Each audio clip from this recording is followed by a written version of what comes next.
Hai, kita semua tahu bahwasannya kebakaran itu berbahaya.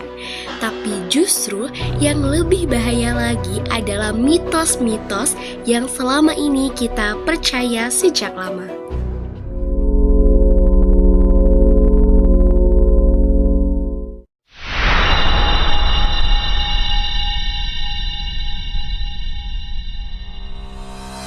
Halo teman-teman semua, perkenalkan aku Sapluri Maulina dari kelas 10 PSPT C.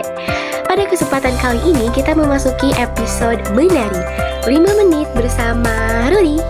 Pada hari ini kita akan membahas mengenai mitos-mitos tentang kebakaran yang sering banget kita anggap betul, tapi ternyata perlahan tapi pasti diam-diam membuat kita mengambil keputusan yang salah, bahkan mengancam nyawa kita. Mitos yang pertama adalah seperti ini kurang lebih ya, kalau belum lihat api berarti belum bahaya.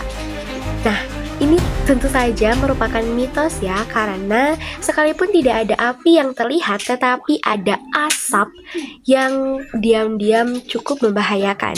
Karena menurut data dari National Fire Protection Association, sekitar 70-80% korban kebakaran yang meninggal bukan meninggal karena terbakar, tetapi karena menghirup asap yang beracun, terutama karbon monoksida. Nah, asap ini bisa membuat kita pingsan dalam hitungan kurang dari 2 menit. Bahkan saat kalian belum sadar kalau kalian itu sedang terjebak di antara asap-asap yang beracun.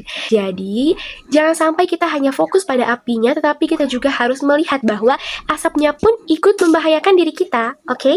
Untuk mitos yang kedua adalah air bisa memadamkan semua jenis api. Nah, teman-teman, kebanyakan dari kita ini dibesarkan dengan satu solusi universal. Kalau ada api, ya siramlah pakai air.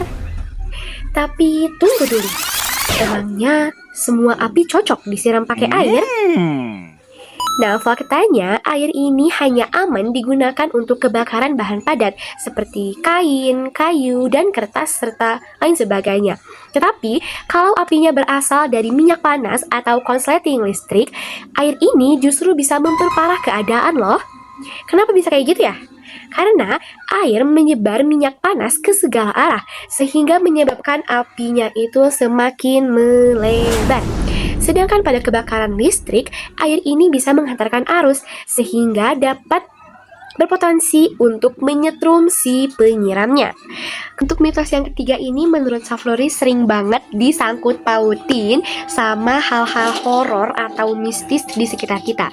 Karena biasanya kalau misalnya ada orang yang nyium bau gosong, itu tuh biasanya kayak, duh, ada itu tuh. Padahal mah ya nggak selalu bergantung hal-hal mistis ya. Tetapi selain dikaitkan dengan hal-hal mistis, ada juga mitos yang beredar mengenai kabel bau gosong ini nih. Kurang lebih seperti ini ya. Kalau kabel bau gosong, ya tinggal matiin aja, nanti juga baunya hilang. Nah, tapi ternyata teman-teman, kabel yang bau gosong ini itu apabila dibiarkan justru akan semakin menjadi-jadi.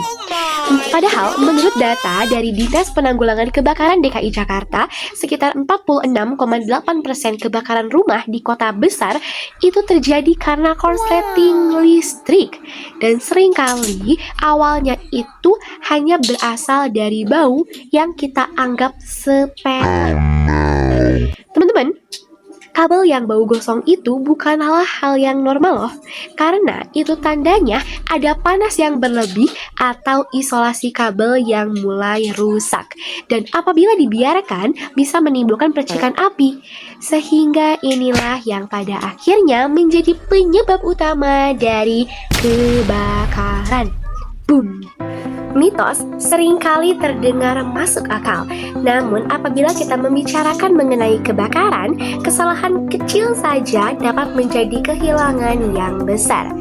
Karena dalam kebakaran, yang menyelamatkan kita bukan hanya keberanian, tapi juga pengetahuan. Nah, teman-teman, episode menari alias 5 menit bersama Ruri pada hari ini cukup sekian sampai di sini. Dan sampai jumpa di episode selanjutnya. See you next time.